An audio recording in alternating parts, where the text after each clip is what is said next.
Assalamualaikum warahmatullahi wabarakatuh. Perkenalkan, nama saya Muhammad Abdullah di Amrul dengan NPM 231506108. Nama saya Andika Junior Universitas Lemonturuan dengan NPM 231506150. Pada kesempatan kali ini kami akan menyampaikan hasil dari proyek kami, yaitu simulasi jaringan pada sebuah perusahaan kecil.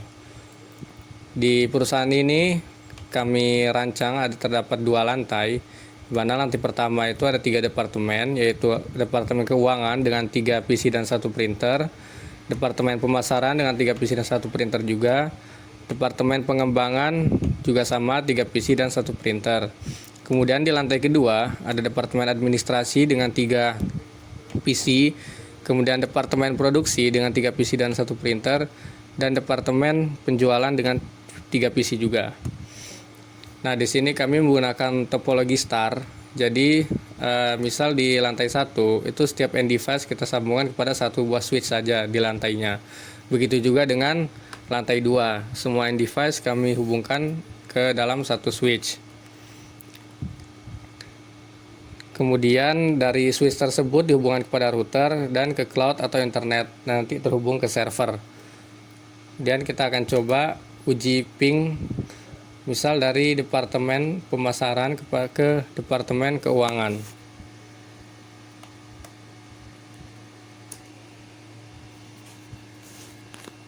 Nah, dapat dilihat di sini terdapat balasan dari IP 10.3, di mana itu PC dari departemen keuangan.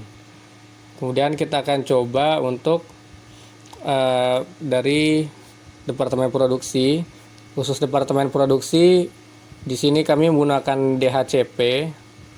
Jadi dia otomatis terhubung semuanya tanpa perlu menginputkan IP satu-satu. Di konfigurasi IP di sini menggunakan DHCP. Kemudian kita akan coba untuk meng-ping antar PC sesamanya.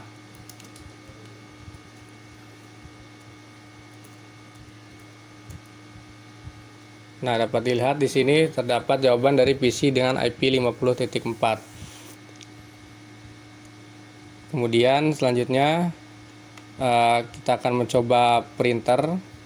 Misal dari departemen pengembangan ingin mengakses printernya sendiri.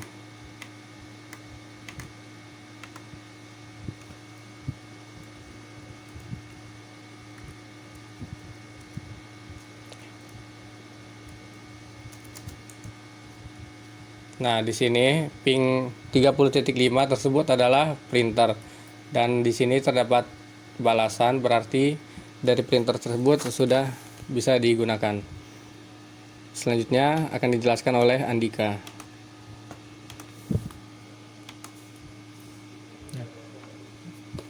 Baik, selanjutnya adalah konektivitas dari topologi itu sendiri. Jadi seperti yang kita tahu, topologi ini memiliki 2 lantai, di mana masing-masing tiap lantainya ada 3 departemen. Nah, pada masing-masing departemen itu terdapat sebuah 3 buah PC yang dimana dihubungkan ke dalam sebuah switch, yang dimana switch yang berada pada lantai 1 tersebut. Jadi antara PC dan switch itu dihubungkan dengan straight cable. Begitu juga dengan departemen yang lainnya seperti pemasaran dan pengembangan. Bedanya pemasaran dan pengembangan itu memiliki sebuah perangkat printer yang dihubungkan juga dengan switch menggunakan straight cable. Nah, begitu juga dengan lantai 2 yang dimana juga terdapat 3 departemen. Cara penghubungannya sama, dengan switch dihubungkan dengan PC dengan straight cable. Nah, kemudian selanjutnya switch dihubungkan dengan router menggunakan straight cable juga. Nah, selanjutnya di sini dapat kita lihat ada switch yang dihubungkan ke server dan ada router yang dihubungkan ke cloud dan juga ke server. Itu sama saja dihubungkan dengan straight cable. Nah, di masing-masing departemen ini kami menggunakan VLAN yang dimana di sini pada lantai 1 departemen keuangan ini adalah VLAN 10, pemasaran VLAN 20, sampai selanjutnya sampai ke penjualannya itu 60. Dapat kita lihat seperti dapat kita lihat jika kita melihat dari routernya, kita dapat melihat masing-masing portnya seperti yang sudah ditampilkan, yaitu gigabit Ethernet 0 per 0 0 0 10, itu artinya VLAN 10 20 30. Nah, untuk yang 0 dan 1 itu tidak dipakai, jadi hanya memakai 10 sampai dengan 60.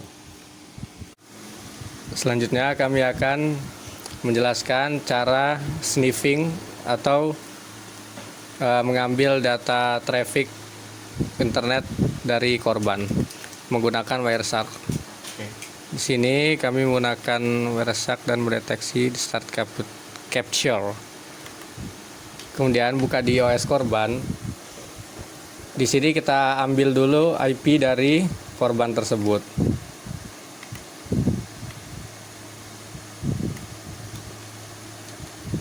Kemudian kita buka browser agar nanti Wireshark mendapatkan data apa yang dibuka di OS korban.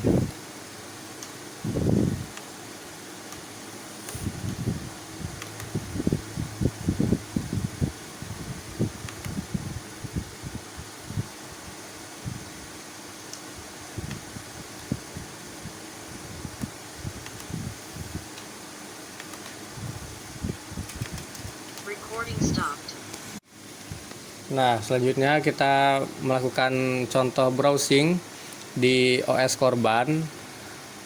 Nah, di sini dengan contohnya kami menggunakan mengunjungi situs HTTP Forever. Kenapa HTTP? Karena jika HTTPS itu dia terblokir oleh SSL, jadi tidak bisa ditangkap secara langsung oleh Wireshark. Kemudian untuk di Wireshark-nya kita filter traffic yang dari IP korban saja.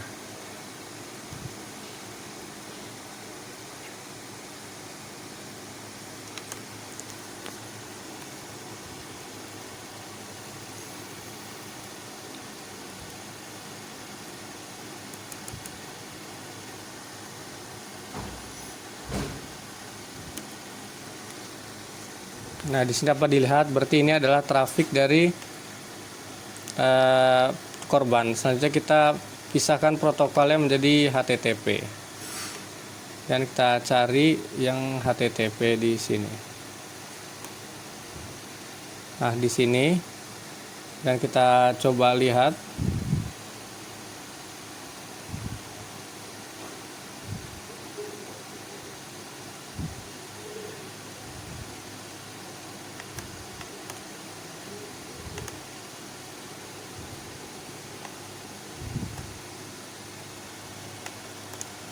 Bukan yang ini.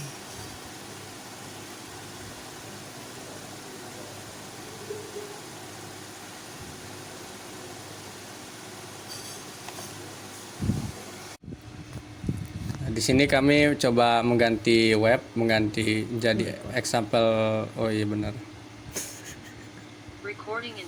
Di sini kami mengganti webnya, dicoba untuk mengunjungi example.com. Masih sama HTTP juga. Kemudian di sini kami sudah menangkap trafficnya dengan time 30.0.029.490. Kemudian jika di follow dari HTTP streamnya terlihat di sini, yaitu ada host web tersebut lah example.com, dan di sini terdapat isi dari web tersebut, yaitu isi HTML ya.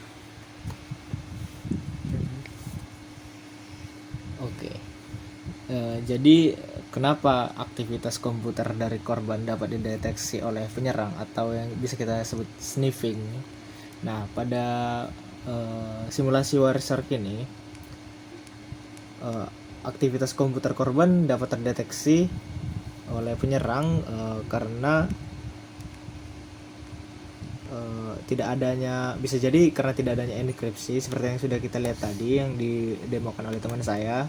Dia membuka dengan HTTP, yang dimana HTTP itu merupakan salah satu layanan yang tidak terenkripsi. Begitu juga seperti yang lainnya seperti Telnet ataupun FTP. Maka isi data dapat dibaca, dikirim dan dibaca langsung dalam bentuk plain text oleh Wireshark. Kemudian bisa jadi juga ada topologi jaringan yang kurang mendukung. Jadi bisa saja jaringan menggunakan hub atau wifi terbuka tanpa enkripsi, yang dimana siapapun bisa menangkap lalu lintas. Nah, contoh aktivitas yang terdeteksi itu adalah dalam simulasi Wireshark kita kali ini, penyerang dapat melihat seperti IP atau MAC address korban, situs web yang diakses seperti yang tadi sudah didemokan oleh teman saya, form login atau sebuah isi data, atau file yang diunduh ataupun dikirim, seperti itu.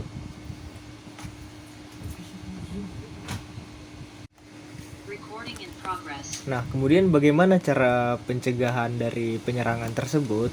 Nah, pengguna bisa menggunakan protokol yang terenkripsi. Seperti misalnya pada sebelumnya HTTP itu tidak terenkripsi, maka pengguna dapat menggunakan protokol yang aman seperti HTTPS atau SSH atau FTPS. Kemudian dapat juga menggunakan jaringan yang terenkripsi, yaitu tidak menggunakan WiFi yang tidak ada passwordnya, mengaktifkan enkripsi pada router atau access point, dan menghindari WEP yang sudah usang atau mudah ditembus. Kemudian pada sebuah topologi jaringan menggunakan switch bukan hub, yang mana switch hanya akan mengirim paket ke perangkat tujuan, jadi sniffing akan lebih sulit. Kemudian langkah selanjutnya dapat mengaktifkan sebuah firewall dan IDS atau IPS untuk memblokir koneksi yang mencurigakan. Kemudian ada juga langkah untuk menggunakan VPN untuk mengenkripsi semua lalu lintas jaringan.